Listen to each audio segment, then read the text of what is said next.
Não à toa que eu coloquei aqui a legítima defesa e o estado de necessidade de vermelho e os outros de preto.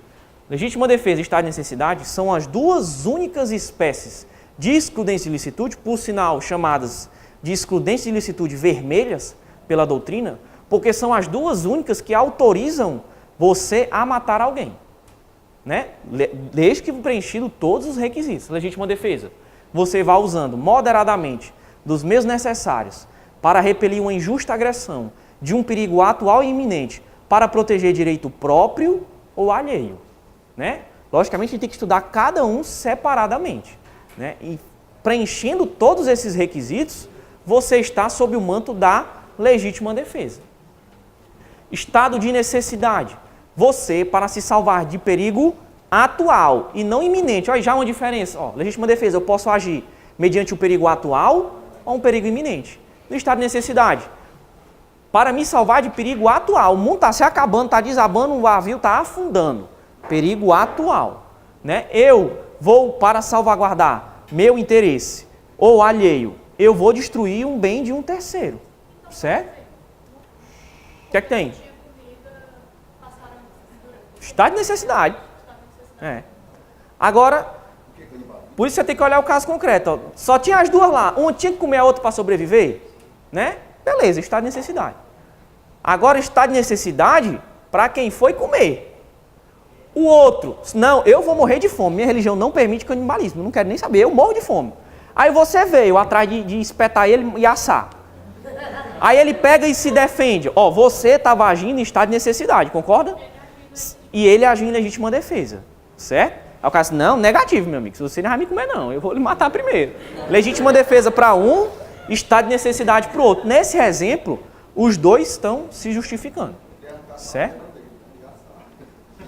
Vai acabar que vai ser legítima defesa para os dois. Não vai caber aí o estado de necessidade e legítima defesa.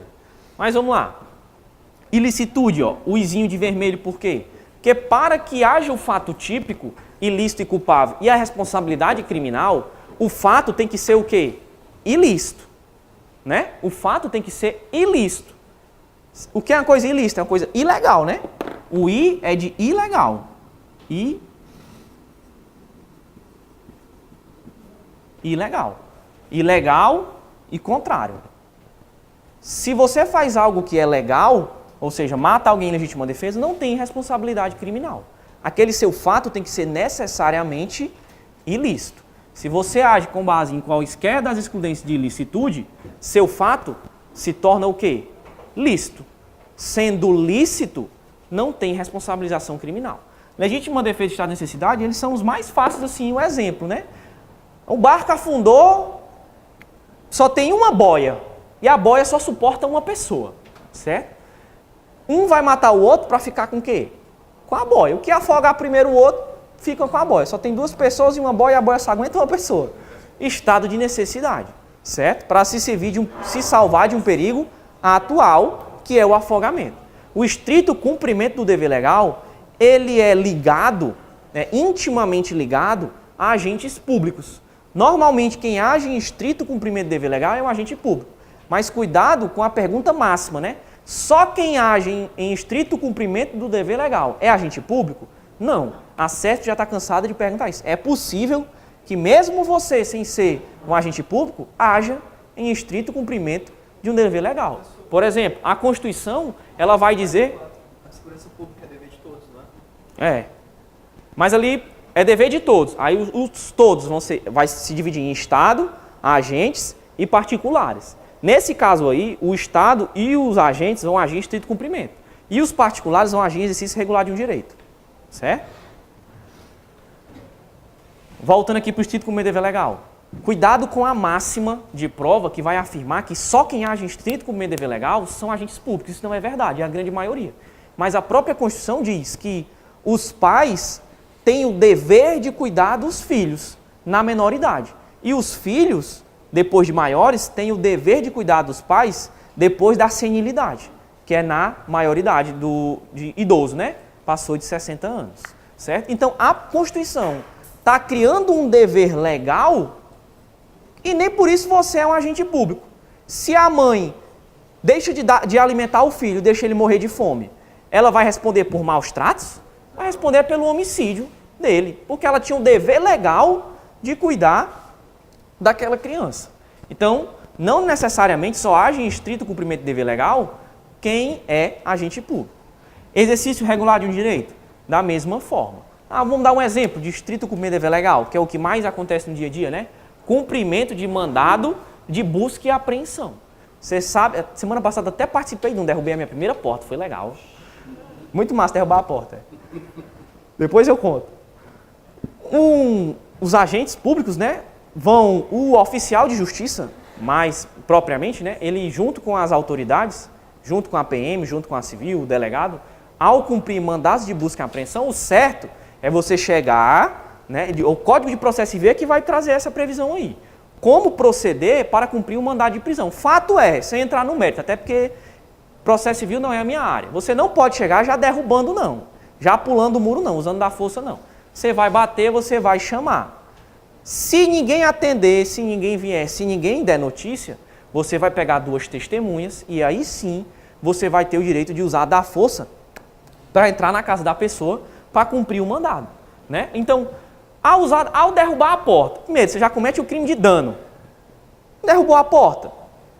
Depois de derrubar a porta e entrar na casa, violação de domicílio, né não? É ou não? Violação de domicílio, crime de dano, no mínimo, no mínimo. Porém, você está agindo em estrito cumprimento de um dever legal. E o próprio Código de Processo Civil autoriza você a usar da força, se necessário, e derrubar essa porta. Então não tem problema.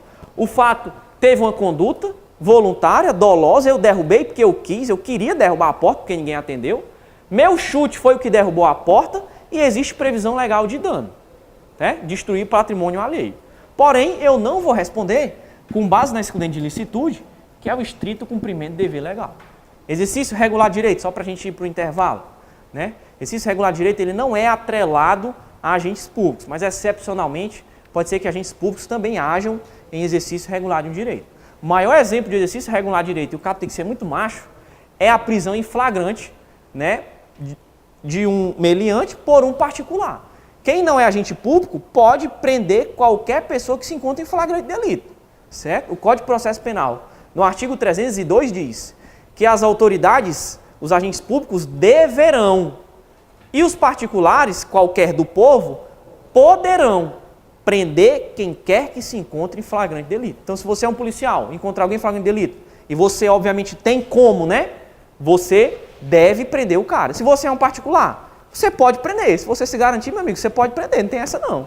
Certo? Você pode pular no pescoço do cara, tomar o revólver dele, a faca, enfim, que seja. Pular catraca é um crime. Se, vamos supor, eu nadou, eu não sou ninguém na fila do pão, chega lá, tá preso, o cara, eu posso fazer isso. Não, pular catraca não é crime, não. Crime, crime de quê? Pular catraca é crime previsto na lei, não sei o que, não sei das coisas. Deve ser alguma lei extravagante aí, não sei das, porque no Código Penal e nas do agente não tem esse crime aí, não. Mas deve ter algum, é. Aí eu peguei, eu li lá a lei, aí ela doida, vou prender agora, tá preso, não sei o quê. Pode. Tem dizendo lá que é crime? Pular catraca é crime, pra não Assim, ter confusão, você não pode só tem uns 5.000 crimes espalhados aí pelas leis. Se você conhecer algum deles, né, você pode prender sim, certo? No Código Penal, acho que não tem esse crime não. Eu não lembro desse crime no Código Penal não. Mas se tem lá, tem alguma lei extravagante que diz que isso é crime. Não sei qual é, não lembro dessa lei. Não está no conteúdo aqui da área da segurança pública. Mas pode sim. O cara pulou, o pirangueiro pulou. Você toma logo o bonezinho dele e segura. Tem problema não, certo? Tem problema não. Exercício regular de um direito. Você está exercendo um flagrante que chama flagrante facultativo. Qualquer do povo pode prender quem quer que se encontre em situação de flagrante delito. Isso aqui também acontece em lutas de MMA, né? Alguém já participou do campeonato de MMA, essas lutas assim? Você, antes de participar de se submeter às lutas, né, você tem que assinar um termo lá de que concorda com isso, concorda com aquilo, concorda com as regras e, por outro lado, você abre mão de certos direitos. Exemplo, o direito de representar contra aquele cara que lhe lesiona. Porque, do contrário, lesão corporal, se ela não for grave, não for gravíssima, ela depende de representação para haver a punição. Então você vai se meter na luta ali, você tomou um pau do cara, perdeu, aí vai direto para a delegacia, né? Denunciar o cara por lesão corporal, né? Não pode. O cara está exercendo um exercício regular de um direito. Tanto você como ele se submeteram ao contrato, onde vocês abriam mão de representar um contra o outro. Mas isso só pode acontecer, né, quem andou estudando direitos humanos, com direitos que são inalienáveis, né, que são irrenunciáveis. O direito à integridade física, em regra, ele é irrenunciável. Aí você me questiona, mas eu não estou renunciando. É porque a lesão é leve, certo? A lesão sendo leve, você pode renunciar. Agora, se for uma lesão gravíssima, eu vou participar, aqueles antigos vale tudo, né? Pronto, por que aqui não vale mais? Por isso que foi proibido. Pode tu deixar o cara cego no murro? Pode tu bater na nuca dele para deixar ele lesionado? Pode quebrar o braço de uma forma que ele não volte mais para o local? Não pode, isso aí é lesão gravíssima, você não pode abrir mão disso aí, tá certo? Por isso que o juiz está lá. Se o juiz perceber algum excesso, ou que o cara não tem mais como se defender, aí o juiz vai encerrar a luta, certo? Antigamente era foda. Visto isso, né, obviamente nós precisamos de uma aula toda, né, só para tratar das excludentes de ilicitude, mas a grosso modo vocês já conheceram, né? Consequência jurídica: praticado o fato típico, embora típico, mediante o manto de qualquer das excludentes de ilicitude, resposta: exclui o crime, não tem crime.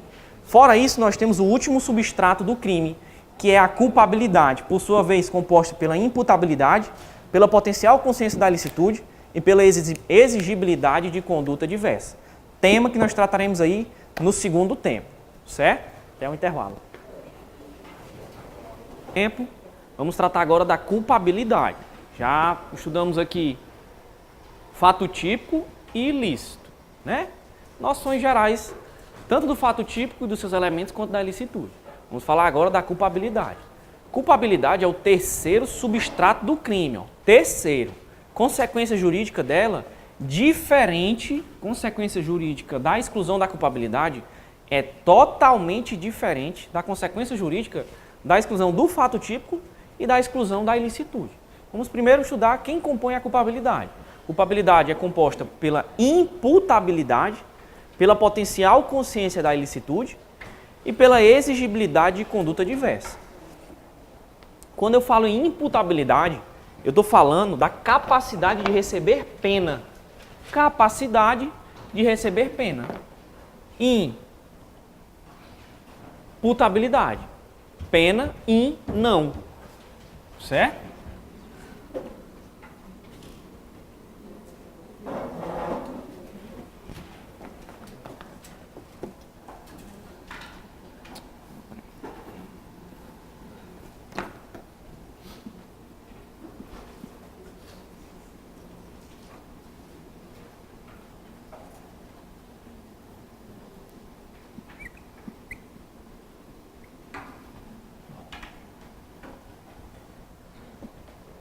Para que haja culpabilidade, o agente tem que ser imputável, ele tem que ser capaz de receber pena, ele tem que ter potencial consciência da ilicitude e tem que ser exigível dele uma conduta diversa. Calma aí, vamos um de cada vez. A inimputabilidade é o contrário de imputabilidade. Se a imputabilidade, o cara é capaz de receber pena, se ele for inimputável, ele é incapaz de receber pena. Quem é incapaz de receber pena? Aí nós vamos ter os critérios. Tem um critério biológico, psicológico e o biopsicológico. O psicológico, eu já adianto, que ele não é adotado, certo? Nosso ordenamento não aceita o critério psicológico como exclusão da imputabilidade. Não aceita. Em regra, quem é imputável? Maior de 18 anos para ser imputável. Mais de 18 anos, capaz. Rígido mentalmente.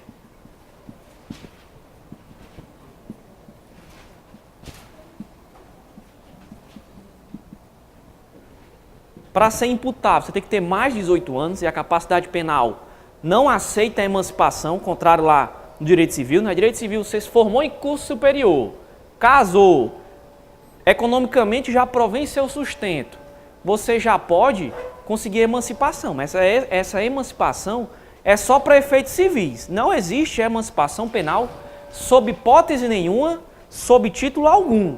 Só é capaz quem tem pelo menos 18 anos de idade completos, certo? Além disso, você tem que ser ígido mentalmente. Porque se você tiver uma doença mental que reduza ou suprima a sua capacidade de entendimento, você vai ser um inimputável, certo? O inimputável, ele vai adotar 2 critérios, biológico e o biopsicológico. O biológico é a inimputabilidade presumida.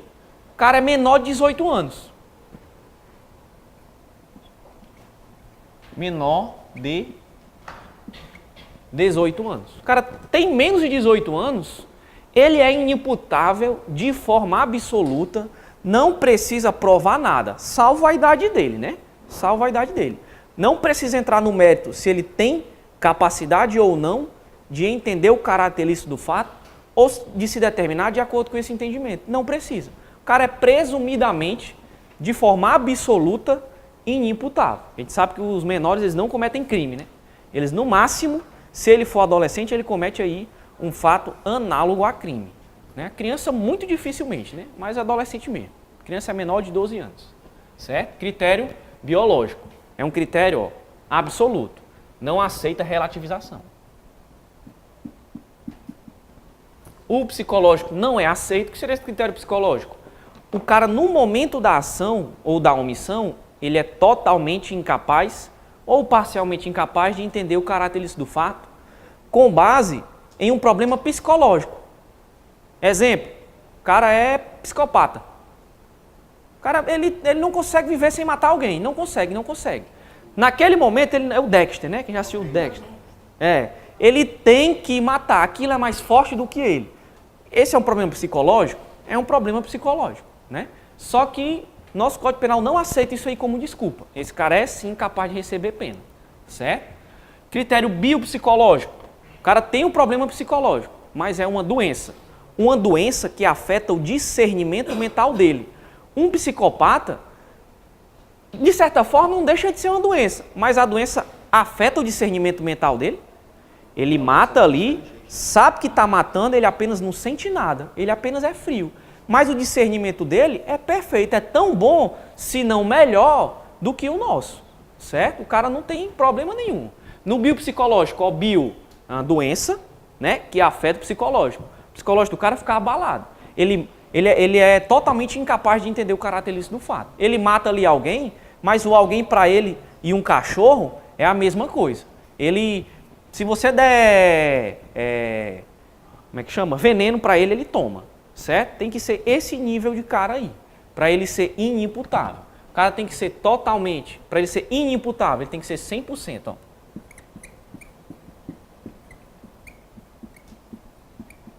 100% incapaz de entender o caráter ilícito do fato. Você dê veneno para ele, ele toma. Ele não está nem aí, não. Ele é doido mesmo, abirobado. Totalmente insano. E se ele não for... E se ele tiver o discernimento reduzido, porém não suprimido, não é 100%. Ele entende alguma coisa, não entende tudo. Mas alguma coisa ele entende. Aí ele não vai ser inimputável. Ele vai ser semi-imputável. Certo? Semi-imputável. Não vamos entrar muito aqui no mérito do semi-imputável, porque a semi-imputabilidade, ela não exclui a imputabilidade. Ela não exclui, o cara é semi-imputável. Logo, ele é culpável para todos os efeitos. Eu vou tratar só do 100%, certo? Do menor, que é o absolutamente, e na teoria biopsicológica, do 100%, que precisa aqui de uma perícia, precisa ele passar por um exame de saúde mental. Provado, né, a incapacidade dele, 100%, de entender o caráter ilícito do fato, através de um exame de sanidade mental, aí ele vai ser considerado inimputável, logo vai ter excluído a culpabilidade. E a consequência jurídica da exclusão da culpabilidade não é mais a exclusão do crime. Você vai dizer que a culpabilidade isenta o cara de pena.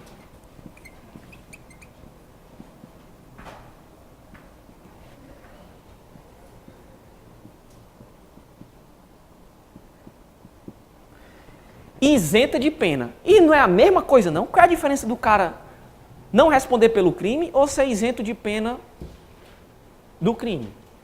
Diferença grande que ele vai responder, né? Se não existir o crime, excluído aqui qualquer dos elementos do fato típico e da ilicitude, você sequer vai responder. No máximo, você vai responder a um inquérito, onde o promotor de justiça vai pedir o arquivamento com base na legítima defesa, por exemplo. Você não vai virar réu numa ação penal, não. O louco, totalmente incapaz de entender o caráter ilícito do fato, ele comete o crime normal. Ele matou alguém, deu a facada gerou o resultado, teve tipicidade, não agiu com base em nenhuma das excludentes de ilicitude. Beleza. O fato foi típico e ilícito. Porém, não culpável. Ele vai responder a todo um processo, certo? Mas ao final do processo, como ele é isento de pena, ele vai ser absolvido. Obrigatoriamente ele vai ser absolvido. E para que esse trabalho todinho para absolver o cara no final? Porque ele vai ser absolvido e vai receber uma medida de segurança. É diferente, certo? Aqui, quem exclui o fato típico à ilicitude, não responde nem pelo crime, não pega nada. Esse cara aqui vai ser isento de pena, mas isento de pena privativa de liberdade. Provado que ele é um louco, matou alguém em situação de insanidade, beleza, ele não pega uma pena privativa de liberdade, você não vai botar ele num presídio. Mas vai deixar esse cara solto? Ele pode vir a outro dia matar outra pessoa, não pode não? Um terceiro, um quarto? Então, ele vai responder, provada essa insanidade dele, ele vai ser absolvido de pena privativa de liberdade, mas ele vai receber uma medida de segurança. Vai pegar, por exemplo, uma medida de segurança num manicômio judicial, certo? Para lá ele ser tratado, para ele retornar à sociedade, só quando ele tiver melhor. O tempo de tratamento dele vai ser equivalente ou não? Da pena, vai ser equivalente ao da pena. O tempo de tratamento que ele vai pegar no manicômio, no máximo, né? Na casa lá de tratamento, vai ser no máximo o tempo equiparado ao tempo da pena privativa de liberdade. Senão seria injusto, né? O limite vai ser esse, certo? O limite. No caso aqui, o cara tem 17 anos, falta 10 minutos para meia-noite para completar 18. Antes disso aí, o cara comete um crime. Sim. Só que ele é preso depois, quando ele completa 18 anos. Tá, ele... De menor... Menor. Tempo do crime, né? O tempo do crime, diretamente, ele não está no nosso edital. Nosso edital de agente penitenciário, pelo menos o antigo, do 13 ao 25, não trata do tempo do crime. E nem das frações e horas que são computáveis no direito penal. Então, pelo menos em regra, a gente não precisa saber disso. Mas é interessante, como eu falei, para efeitos lógicos, né, didáticos, você entender o tempo do crime. Aqui na imputabilidade. Eu estou falando da menoridade. O cara é menor de 18, critério biológico, é inimputável de forma absoluta. E se cair aqui um caso concreto, onde ele afirma que o cara, antes de virar meia-noite, tinha lá 17 anos e 11 horas. E 11 horas. Aí ele cometeu um crime, ele vai ser menor de 18 ou maior de 18? O flagrante só foi lavrado no outro dia, né? Só foi lavrado no outro dia. O delegado, quando pegou ele tinha sido apreendido, porque preso ele não pode ser, né? Ele tinha sido apreendido, conduzido. Na verdade, vamos dizer que o delegado chegou na hora, que o delegado não chegou no outro dia, né? Que o delegado foi logo. Só que quando o delegado chegou na delegacia, já era 00:30. Foi fazer lavrar o auto de prisão dele, constatou que ao tempo do crime, ele era menor de idade. Então, essa aí é a teoria da atividade. Quando considera-se praticado o crime? No momento da ação ou da omissão. Ainda que outro seja o momento do resultado. Teoria da atividade. Se o crime considera-se praticado no momento da ação ou da omissão, no momento da ação ou da omissão, o cara tinha quantos anos? 17. O direito penal, ele desconsidera as frações de hora e de minutos. Então, ele tinha 17 anos para todos os efeitos, certo? Por mais que já estivesse faltando meia hora para ele fazer 18 anos. Se fosse 00:01, maior de idade. Não interessa. Não interessa, certo? Ao tempo do crime, ele era menor de idade e vai ser tratado como se menor fosse, certo? Só que como ele pode pegar essas casas de internação até os 21, nesse caso, né? Ele cometeu um crime com violência ou grave ameaça, ele pode ser internado e ficar até os 21. Mas internado, né? Não é cumprir uma pena privativa de liberdade. É como se fosse. Só que o tratamento é totalmente diferente, né? Totalmente diferente. Tempo do crime não cai, nem cai lugar do crime, diretamente, né? Só para você entender o que é a imputabilidade. É aferida no momento da ação ou da omissão. Vencemos a imputabilidade. Sabemos quem é que pode ser imputável. Maior de 18, capaz e rígido mentalmente. Segundo critério aqui, que tem que ser obedecido para que o crime seja culpável. O agente, no momento do crime, no tempo do crime, da ação ou da omissão, ele tem que ter a potencial consciência da ilicitude. À luz do homem médio, uma pessoa de inteligência mediana, se ele tem como ter essa consciência da ilicitude do fato que ele está praticando, né, tem crime. Se ele não tem, de forma absoluta, como ter a consciência da ilicitude, ele vai incorrer num fenômeno que a gente chama de erro de proibição. Ele não tinha como saber que era proibido. Logo, ele vai ser isento de pena. Um exemplo dos mais didáticos que tem, né, é o jamaicano, que vem passar férias no Brasil, né? De 10 em 11, cada 10 provas, quando querem tratar da potencial consciência da ilicitude, elas vão falar do jamaicano aí, certo? Holandês ou jamaicano, que são países que parece que a maconha é liberada. Aí ele pega, vem para o Brasil, no avião não existe nenhuma instrução, nenhum manualzinho didático, nenhuma das autoridades para ele para falar. O que é que ele faz? Ele está aqui no Brasil, sei lá, o lugar que vende maconha aí, sei lá, em São Paulo, né? Todo canto vende, né? Tá lá em Jericoacoara, não vende não. Tá em São Paulo. Né? Ele vem direto para Jericoacoara e chega lá os nativos, todo mundo fumando. Aí esse meu irmão aqui deve ser liberado, lá no meu país é liberado, aqui onde eu vim direto para Jericoacoara, parece que está liberado aqui, né? Então, me dá aí um para mim também, dá um back aí para mim, certo? Então, esse cara, né, quem está esticando aqui no exemplo, isso aqui no caso concreto, é difícil de provar, viu? Até porque, em regra, o desconhecimento da lei é inexcusável. Você não pode alegar que não conhece a lei. Não interessa se você é brasileiro ou se você é estrangeiro. Em regra, você não pode alegar o desconhecimento da lei. Porém, por uma circunstância excepcional, não é que ele não conheça a lei. Ele foi induzido a crer que a lei era diferente. Isso é diferente. Uma coisa é não conhecer, outra coisa é achar que ela fala de outra coisa, por conta de um erro. Né? Erro esse, induzido pelos nativos, todo mundo lá, não, aqui liberado, no Brasil liberado total. Aqui todo mundo está fumando, né? Lá na Jamaica todo mundo usa também, não tem essa não. Então deve ser liberado aqui, né? Não é que ele não conhece a lei, ele está incorrendo em um erro. Esse erro é o erro de proibição, como é chamado. Fato é, para que haja culpabilidade, o agente tem como ter a potencial consciência da ilicitude. Segundo exemplo, beleza, ele vem da Jamaica, vai direto para Jericoacoara. Mas no avião, né, que ele estava vindo, foi entregue a ele uma cartilha do que ele pode e do que ele não pode fazer no Brasil. Né? E essas cartilhas, dependendo do destino de onde a pessoa vem, ela vai confrontar normas éticas de convivência das pessoas. Né? Inclusive as leis. Cuidado, no Brasil não é permitido o uso de drogas. Por que ele vai alertar? Porque no país onde ele vem é permitido. Então, o certo é ter essas cartilhas. Você vai para Dubai, lá você tem um códigozinho de conduta, né? Um país, é um lugar de maioria árabe, né? Então lá você tem que respeitar certas regras e você vai ser instruído a isso, né? Seja no avião, seja a companhia ela vai lhe instruir para você não andar fazendo coisa errada lá, porque lá eles são bem rigorosos. O brasileiro que foi pegue lá na Indonésia, né? Que o Lula era a Dilma, né? A Dilma até tentou pedir perdão, o advogado dele alegou erro de proibição lá. Né, que ele foi pegue com drogas, né, e o advogado alegou erro de proibição, dizendo que, primeiro ele tentou alegar que a droga era para consumo. Se fosse para consumo, não teria a pena de morte. Só que ele entrou com muita quantidade, ficou descaracterizado o consumo. Mas não, se ele soubesse que aqui o crime de tráfico de drogas era punido com pena de morte, ele jamais teria traficado. Ele pensou que no máximo dava uma pena privativa de liberdade. Fez lá, alegou uma tese de defesa, que não colou, né? Ele foi executado, mas ele tentou o erro de proibição.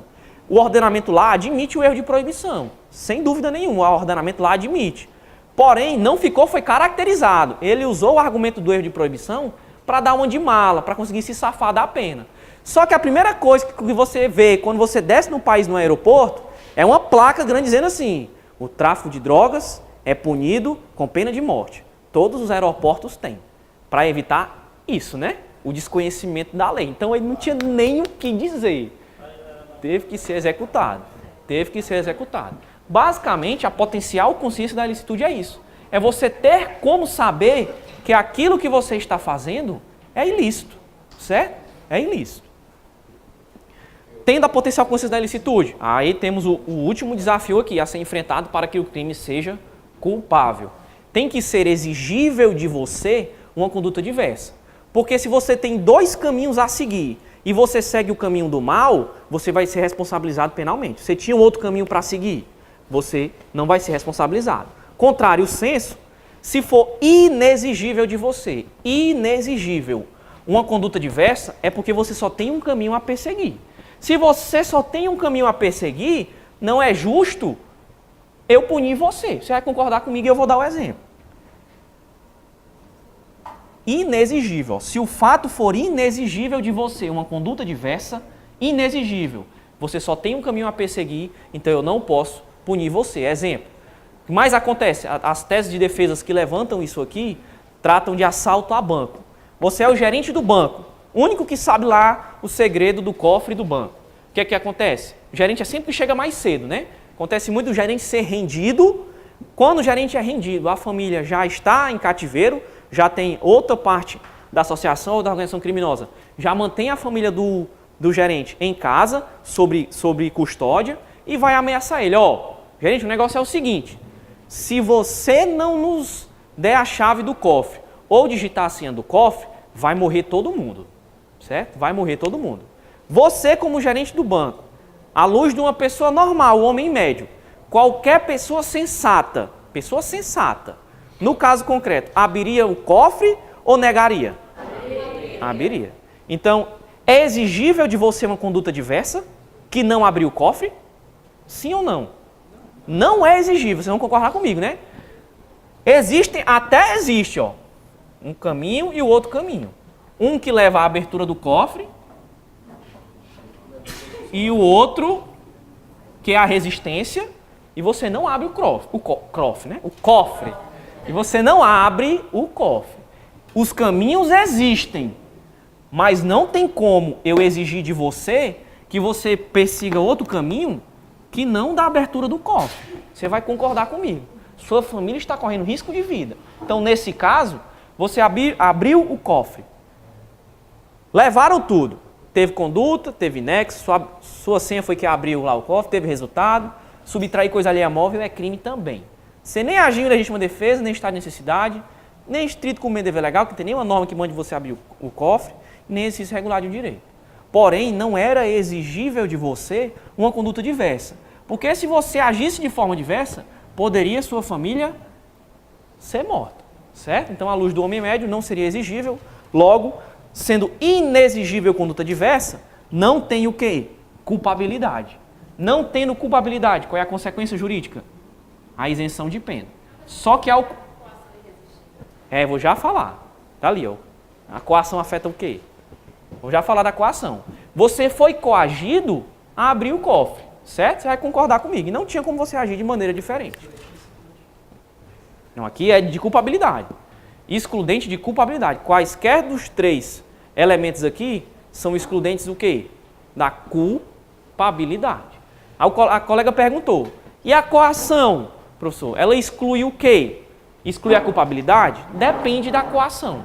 Agora eu já posso entrar no mérito, porque a gente já estudou o fato típico, o ilícito e o culpável. Coação afeta qual substrato do crime? Depende da coação. Coação ela vai se subdividir. Ó.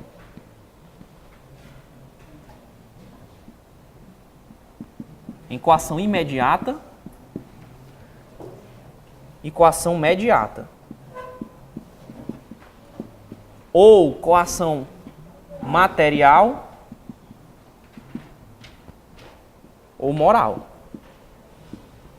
A partir do momento que eu digo assim, Vitor, se você não abrir o cofre da agência, eu mato toda a sua família. Essa coação é moral ou é material? Ela é moral ou é física?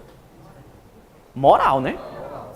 Ele tem a liberdade de conduta, ele abre se ele quiser. Porém, se ele não abrir, ele vai aguentar as consequências. Sem dúvida, a coação aqui é moral. E em sendo a coação moral irresistível,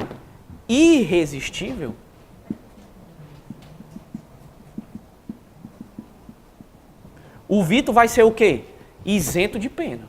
Disse, você vai pegar duas testemunhas e aí sim você vai ter o direito de usar da força para entrar na casa da pessoa para cumprir o mandado. Né? Então, ao derrubar a porta, primeiro, você já comete o crime de dano. Derrubou a porta. depois de derrubar a porta e entrar na casa, violação de domicílio, né não? É ou não? Violação de domicílio, crime de dano, no mínimo, no mínimo. Porém, você está agindo em estrito cumprimento de um dever legal. E o próprio Código de Processo Civil autoriza você a usar da força, se necessário, e derrubar essa porta. Então não tem problema. O fato teve uma conduta voluntária, dolosa, eu derrubei porque eu quis, eu queria derrubar a porta porque ninguém atendeu. Meu chute foi o que derrubou a porta e existe previsão legal de dano, né? Destruir patrimônio alheio. Porém, eu não vou responder com base na excludente de ilicitude, que é o estrito cumprimento de dever legal. Exercício regular de direito, só para a gente ir para o intervalo, né? Exercício regular de direito ele não é atrelado a agentes públicos, mas excepcionalmente pode ser que agentes públicos também ajam em exercício regular de um direito. O maior exemplo de exercício regular de direito, e o cara tem que ser muito macho, é a prisão em flagrante, né, de um meliante por um particular. Quem não é agente público pode prender qualquer pessoa que se encontra em flagrante delito, certo? O Código de Processo Penal, no artigo 302, diz que as autoridades, os agentes públicos deverão, e os particulares, qualquer do povo, poderão prender quem quer que se encontre em flagrante delito. Então, se você é um policial, encontrar alguém em flagrante delito, e você, obviamente, tem como, né? Você deve prender o cara. Se você é um particular, você pode prender. Se você se garantir, meu amigo, você pode prender, não tem essa não. Certo? Você pode pular no pescoço do cara, tomar o revólver dele, a faca, enfim, que seja. Pular catraca é um crime. Se, vamos supor, eu na doida, não sou ninguém na fila do pão, chega lá, tá preso, o cara, eu posso fazer isso. Não, pular catraca não é crime, não. Crime, tem que Crime de ser quê? pular catraca é crime previsto na lei, não sei o que, não sei das coisas. Deve ser alguma lei extravagante aí, não sei das porque no Código Penal e nas do agente não tem esse crime aí, não. Mas deve ter algum, é. Aí eu peguei, eu li lá a lei, aí deu a doida, vou prender agora, tá preso, não sei o quê. Pode. Tem dizendo lá que é crime? Pular catraca é crime, Assim, confusão, você não pode só tem uns 5.000 crimes espalhados aí pelas leis. Se você conhecer algum deles, né, você pode prender sim, certo? No Código Penal, acho que não tem esse crime não. Eu não lembro desse crime no Código Penal não. Mas se tem lá, tem alguma lei extravagante que diz que isso é crime. Não sei qual é, não lembro dessa lei. Não está no conteúdo aqui da área da segurança pública. Mas pode sim. O cara pulou, o pirangueiro pulou.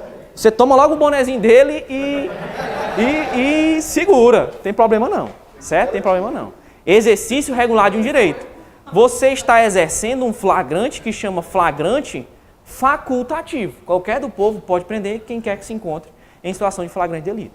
Isso aqui também acontece em lutas de MMA. Né? Alguém já participou do campeonato de MMA, essas lutas assim?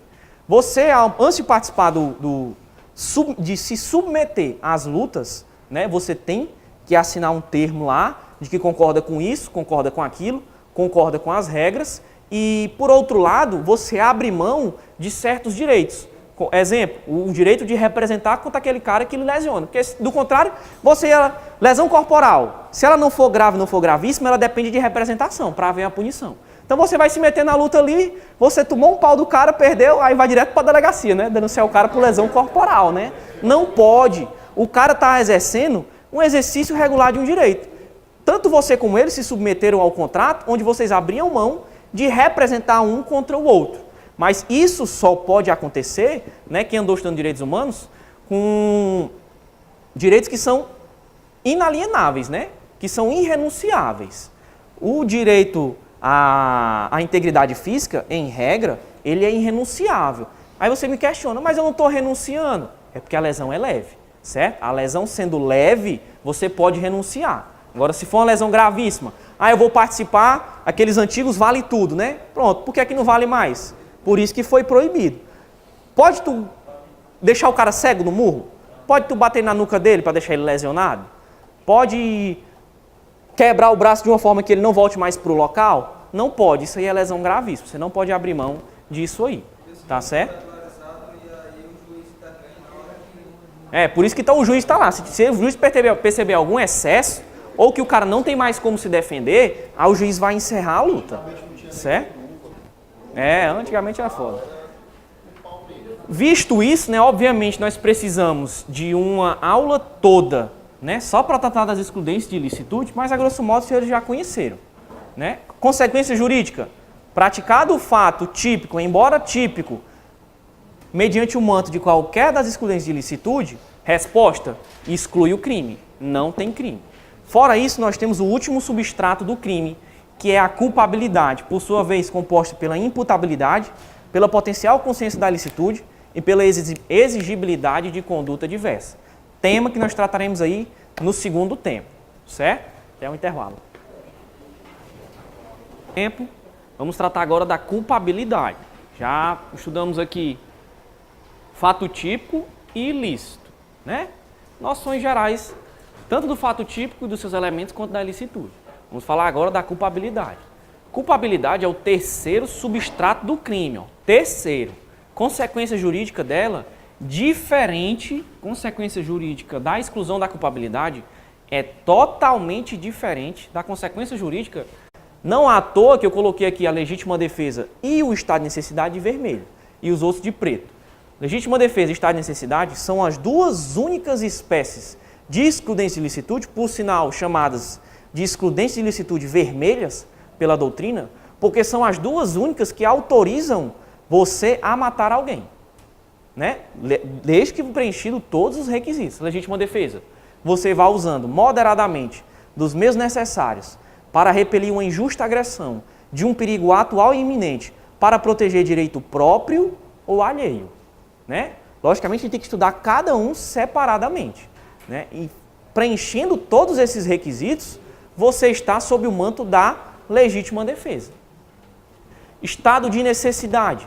Você, para se salvar de perigo atual e não iminente. Olha, já uma diferença. Ó, legítima defesa, eu posso agir mediante o perigo atual ou um perigo iminente. No estado de necessidade, para me salvar de perigo atual, o mundo está se acabando, está desabando, o navio está afundando.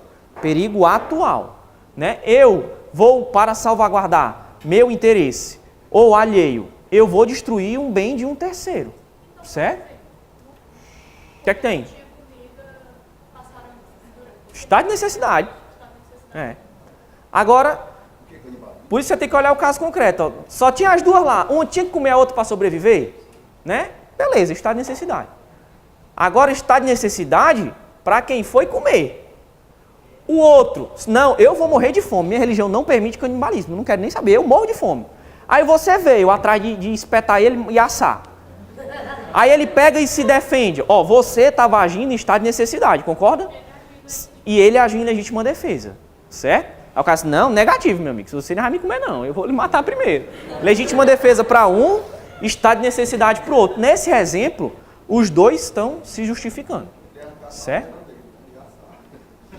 Vai acabar que vai ser legítima defesa para os dois. Não vai caber aí o estado de necessidade e legítima defesa. Mas vamos lá. Ilicitude, ó, o izinho de vermelho, por quê? Porque para que haja o fato típico, ilícito e culpável e a responsabilidade criminal, o fato tem que ser o quê? Ilícito, né? O fato tem que ser ilícito. O que é uma coisa ilícita? É uma coisa ilegal, né? O I é de ilegal. Ilegal. Ilegal e contrário. Se você faz algo que é legal, ou seja, mata alguém em legítima defesa, não tem responsabilidade criminal. Aquele seu fato tem que ser necessariamente ilícito. Se você age com base em quaisquer das excludentes de ilicitude, seu fato se torna o quê? Lícito. Sendo lícito, não tem responsabilização criminal. Legítima defesa e estado de necessidade, eles são os mais fáceis, assim, o exemplo, né? O barco afundou, só tem uma boia, e a boia só suporta uma pessoa, certo? Um vai matar o outro para ficar com o quê? Com a boia. O que afogar primeiro o outro, fica com a boia. Só tem duas pessoas e uma boia, e a boia só aguenta uma pessoa. Estado de necessidade, certo? Para se salvar de um perigo atual, que é o afogamento. O estrito cumprimento do dever legal, ele é ligado, intimamente ligado a agentes públicos. Normalmente, quem age em estrito cumprimento do dever legal é um agente público. Mas cuidado com a pergunta máxima, né? Só quem age em estrito cumprimento do dever legal é agente público? Não. A CESP já está cansada de perguntar isso. É possível que mesmo você, sem ser um agente público, haja em estrito cumprimento de um dever legal. Por exemplo, a Constituição, ela vai dizer... A segurança pública é dever de todos, não é? É. Mas ali, é dever de todos. Aí os todos vai se dividir em Estado, agentes e particulares. Nesse caso aí, o Estado e os agentes vão agir em estrito cumprimento. E os particulares vão agir em exercício regular de um direito. Certo? Voltando aqui para o estrito cumprimento do dever legal. Cuidado com a máxima de prova que vai afirmar que só quem age em estrito cumprimento do dever legal são agentes públicos. Isso não é verdade, é a grande maioria. Mas a própria Constituição diz que os pais têm o dever de cuidar dos filhos na menor idade. E os filhos, depois de maiores, têm o dever de cuidar dos pais depois da senilidade, que é na maioridade de idoso, né? Passou de 60 anos, certo? Então, a Constituição está criando um dever legal e nem por isso você é um agente público. Se a mãe deixa de alimentar o filho, deixa ele morrer de fome, ela vai responder por maus tratos? Vai responder pelo homicídio dele, porque ela tinha um dever legal de cuidar daquela criança. Então, não necessariamente só age em estrito cumprimento de dever legal quem é agente público. Exercício regular de um direito? Da mesma forma. Vamos dar um exemplo de estrito cumprimento de dever legal, que é o que mais acontece no dia a dia, né? Cumprimento de mandado de busca e apreensão. Você sabe, semana passada até participei de um, derrubei a minha primeira porta, foi legal. Muito massa derrubar a porta. Depois eu conto. Os agentes públicos, né, o oficial de justiça, mais propriamente, né, ele junto com as autoridades, junto com a PM, junto com a civil, o delegado, ao cumprir mandados de busca e apreensão, o certo é você chegar, né, o Código de Processo Civil é que vai trazer essa previsão aí. Como proceder para cumprir um mandado de prisão? Fato é, sem entrar no mérito, até porque processo civil não é a minha área. Você não pode chegar já derrubando, não. Já pulando o muro, não. Usando da força, não. Você vai bater, você vai chamar. Se ninguém atender, se ninguém vier, se ninguém der notícia, capaz e instrumentalmente. Segundo critério aqui, que tem que ser obedecido para que o crime seja culpável. O agente, no momento do crime, no tempo do crime, da ação ou da omissão, ele tem que ter a potencial consciência da ilicitude. À luz do homem médio, uma pessoa de inteligência mediana, se ele tem como ter essa consciência da ilicitude do fato que ele está praticando, né, tem crime. Se ele não tem, de forma absoluta, como ter a consciência da ilicitude, ele vai incorrer num fenômeno que a gente chama de erro de proibição. Ele não tinha como saber que era proibido. Logo, ele vai ser isento de pena. Um exemplo dos mais didáticos que tem, né, é o jamaicano, que vem passar férias no Brasil, né? De 10 em 11, cada 10 provas, quando querem tratar da potencial consciência da ilicitude, elas vão falar do jamaicano aí, certo? Holandês ou jamaicano, que são países que parece que a maconha é liberada. Aí ele pega, vem para o Brasil, num avião não existe nenhuma instrução, nenhum manualzinho didático, nenhuma das autoridades para ele para falar. O que é que ele faz? Ele está aqui no Brasil, lá, sei lá, um lugar que vende maconha aí, sei lá, em São Paulo, né? Todo canto vende, né? Tá lá em Jericoacoara, não vende não. Tá em São Paulo. Né? Ele vem direto para Jericoacoara e chega lá os nativos, todo mundo fumando. Aí esse meu irmão aqui deve ser liberado. Lá no meu país é liberado, aqui onde eu vim direto para Jericoacoara, parece que está liberado aqui, né? Então, me dá aí um para mim também, dá um back aí para mim, certo? Então, esse cara, né? Quem está esticando aqui no exemplo, isso aqui no caso concreto é difícil de provar, viu? Até porque, em regra, o desconhecimento da lei é inexcusável. Você não pode alegar que não conhece a lei. Não interessa se você é brasileiro ou se você é estrangeiro. Em regra, você não pode alegar o desconhecimento da lei. Porém, por uma circunstância excepcional, não é que ele não conheça a lei. Ele foi induzido a crer que a lei era diferente. Isso é diferente. Uma coisa é não conhecer, outra coisa é achar que ela fala de outra coisa, por conta de um erro, né? Erro esse, induzido pelos nativos, todo mundo lá, não, aqui liberado, no Brasil liberado total. Aqui todo mundo está fumando, né? Lá na Jamaica todo mundo usa também, não tem essa não. Então deve ser liberado aqui, né? Não é que ele não conhece a lei, ele está incorrendo em um erro. Esse erro é o erro de proibição, como é chamado. Fato é, para que haja culpabilidade, o agente tem como ter a potencial consciência da ilicitude. Segundo exemplo, beleza, ele vem da Jamaica, vai direto para Jericoacoara. Mas no avião, né, que ele estava vindo, foi entregue a ele uma cartilha do que ele pode e do que ele não pode fazer no Brasil, né? E essas cartilhas, dependendo do destino de onde a pessoa vem, ela vai confrontar normas éticas de convivência das pessoas, né? Inclusive as leis. Ó, cuidado, no Brasil não é permitido o uso de drogas. Por que ele vai alertar? Porque do país onde ele vem é permitido. Então, o certo é ter essas cartilhas. Você vai para Dubai, lá você tem um códigozinho de conduta, né? Um país, é um lugar de maioria árabe, né? Então lá você tem que respeitar certas regras e você vai ser instruído a isso, né? Seja no avião, seja a companhia, ela vai lhe instruir para você não andar fazendo coisa errada lá, porque lá eles são bem rigorosos. O brasileiro que foi pegue lá na Indonésia, né? Que o Lula era a Dilma, né? A Dilma até tentou pedir perdão, o advogado dele alegou erro de proibição lá, né? Que ele foi pegue com drogas, né? O advogado alegou erro de proibição, dizendo que, primeiro ele tentou alegar que a droga era para consumo. Se fosse para consumo, não teria a pena de morte. Só que ele entrou com muita quantidade, ficou descaracterizado o consumo. Mas não, se ele soubesse que aqui o crime de tráfico de drogas era punido com pena de morte, ele jamais teria traficado. Ele pensou que no máximo dava uma pena privativa de liberdade. Fez lá, alegou uma tese de defesa, que não colou, né? Ele foi executado, mas ele tentou o erro de proibição. O ordenamento lá admite o erro de proibição, sem dúvida nenhuma, o ordenamento lá admite. Porém, não ficou, foi caracterizado. Ele usou o argumento do erro de proibição para dar uma de mala, para conseguir se safar da pena. Só que a primeira coisa que você vê quando você desce no país, no aeroporto, é uma placa grande dizendo assim: o tráfico de drogas é punido com pena de morte. Todos os aeroportos têm, para evitar isso, né? O desconhecimento da lei. Então ele não tinha nem o que dizer. Teve que ser executado. Teve que ser executado. Basicamente, a potencial consciência da ilicitude é isso. É você ter como saber que aquilo que você está fazendo é ilícito. Certo? É ilícito. Tendo a potencial consciência da ilicitude, aí temos o último desafio aqui a ser enfrentado para que o crime seja culpável. Tem que ser exigível de você uma conduta diversa. Porque se você tem dois caminhos a seguir e você segue o caminho do mal, você vai ser responsabilizado penalmente. Você tinha um outro caminho para seguir, você não vai ser responsabilizado. Contrário senso, se for inexigível de você, inexigível, uma conduta diversa, é porque você só tem um caminho a perseguir. Se você só tem um caminho a perseguir, não é justo eu punir você. Você vai concordar comigo e eu vou dar o exemplo.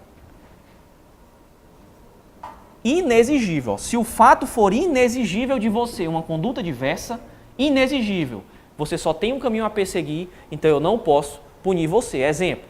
O que mais acontece? As teses de defesas que levantam isso aqui tratam de assalto a banco. Você é o gerente do banco, o único que sabe lá o segredo do cofre do banco. O que é que acontece? O gerente é sempre que chega mais cedo, né? Reduzido, porém não suprimido, não é 100%. Ele entende alguma coisa, não entende tudo. Mas alguma coisa ele entende. Aí ele não vai ser inimputável. Ele vai ser semi-imputável. Certo? Semi-imputável.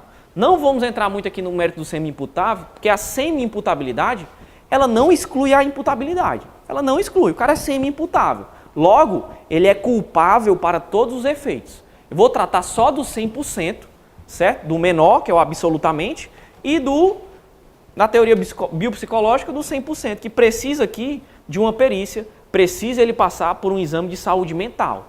Provado, né, a incapacidade dele, 100%, de entender o caráter ilícito do fato, através de um exame de sanidade mental, aí ele vai ser considerado inimputável, logo vai ter excluído a culpabilidade. E a consequência jurídica da exclusão da culpabilidade não é mais a exclusão do crime. Você vai dizer que a culpabilidade isenta o cara de pena.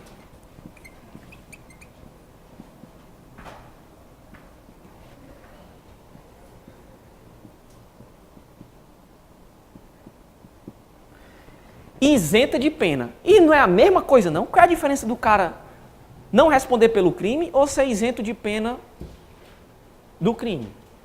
Diferença grande que ele vai responder, né?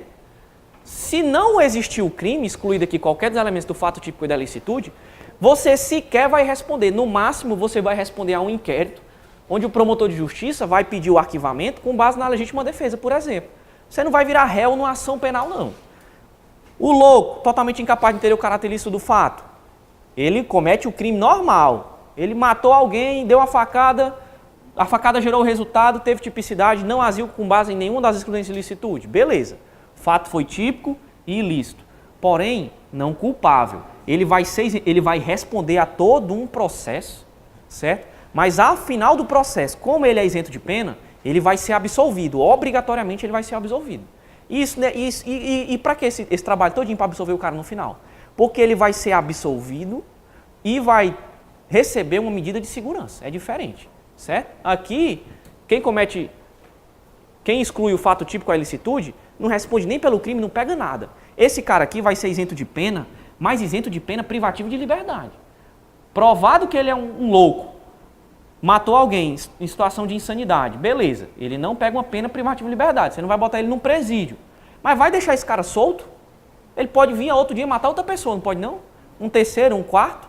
Então, ele vai responder, provada essa insanidade dele, ele vai ser absolvido de pena privativa de liberdade, mas ele vai receber uma medida de segurança. Vai pegar, por exemplo, uma medida de segurança num manicômio judicial, certo? Para lá ele ser tratado, para ele retornar à sociedade, só quando ele tiver melhor. O tempo de tratamento dele vai ser equivalente ao Da pena, vai ser equivalente ao da pena. O tempo de tratamento que ele vai pegar no manicômio, no máximo, né? Na casa lá de tratamento, vai ser no máximo o tempo equiparado ao tempo da pena privativa de liberdade. Senão seria injusto, né? O limite vai ser esse, certo? O limite. No caso aqui, o cara tem 17 anos, falta 10 minutos para meia-noite para completar 18. Antes disso aí, o cara comete um crime. Sim. Só que ele é preso depois, quando ele completa 18 anos. Tá, ele... Responde menor. Menor.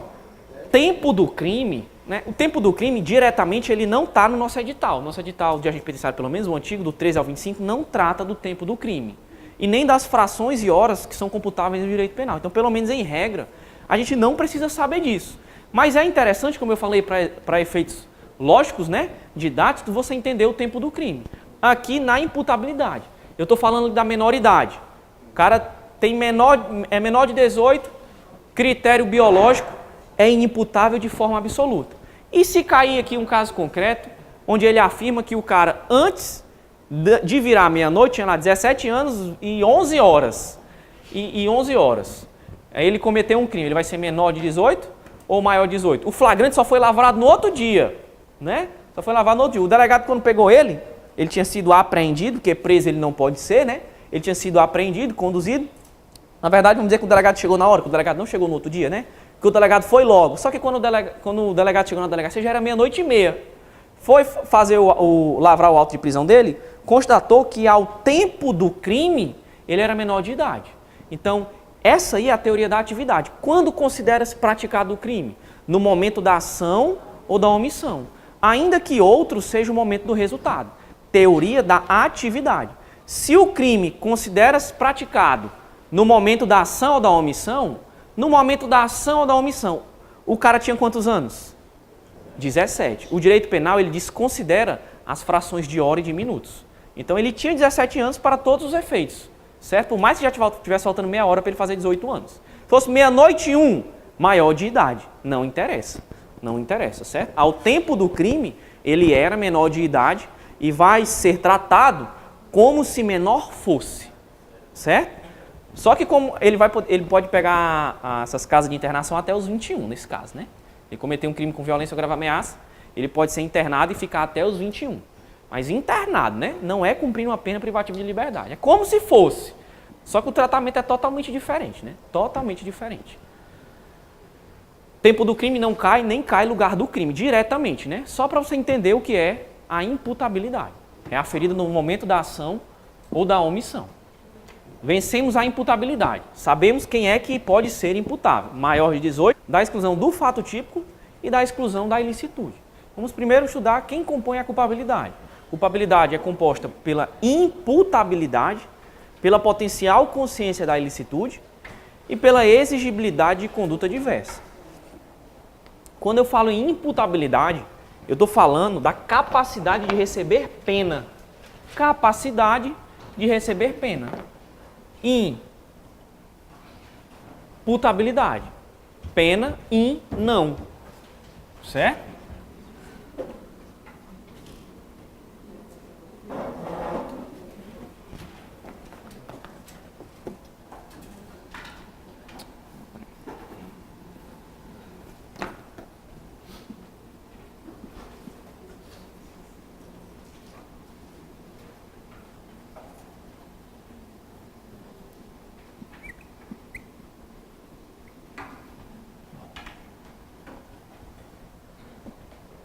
Para que haja culpabilidade, ó,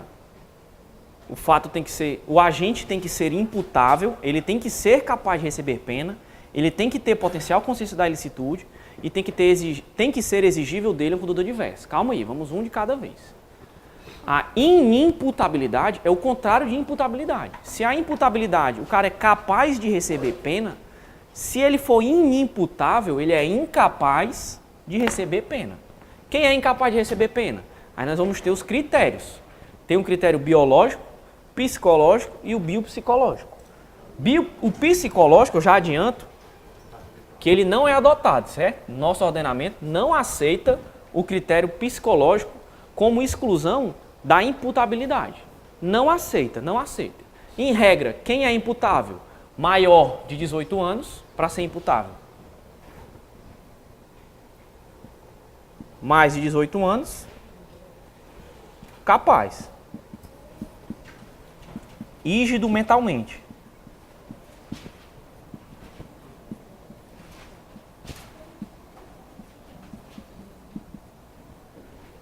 Para ser imputável, você tem que ter mais de 18 anos e a capacidade penal não aceita a emancipação, contrário lá no direito civil. No direito civil, você se formou em curso superior, casou, economicamente já provém seu sustento, você já pode conseguir emancipação. Mas essa emancipação é só para efeitos civis. Não existe emancipação penal sob hipótese nenhuma, sob título algum.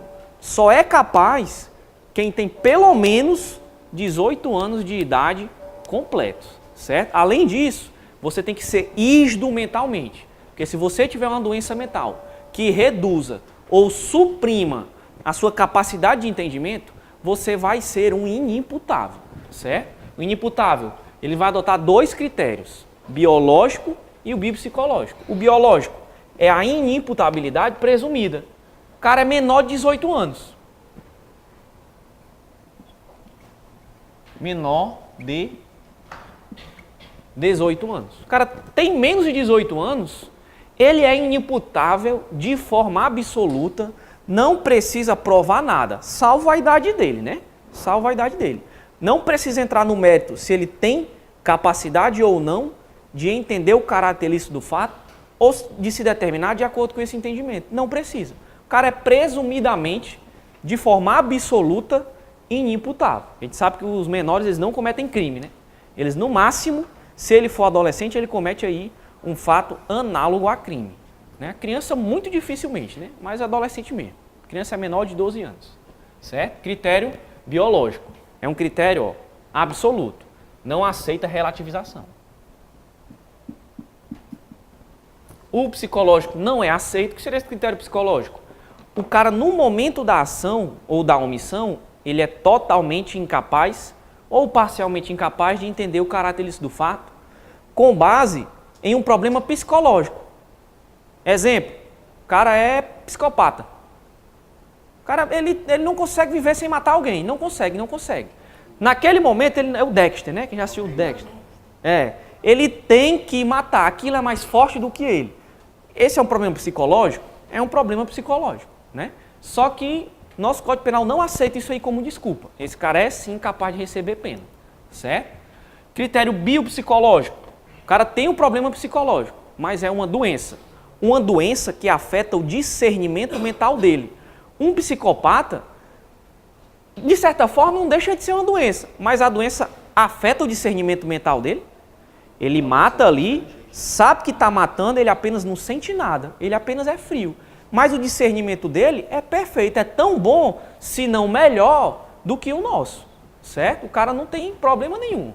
No biopsicológico, ó, bio, a doença, né, que afeta o psicológico. O psicológico do cara fica abalado.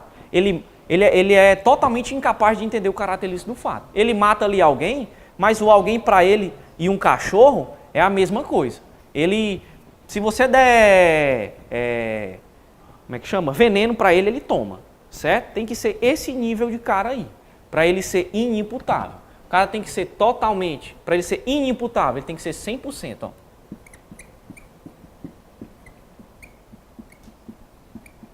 %100% incapaz de entender o caráter ilícito do fato. Você dê veneno para ele, ele toma. Ele não está nem aí, não. Ele é doido mesmo, abirobado. totalmente insano. E se ele não for, e se ele tiver o discernimento reduzido,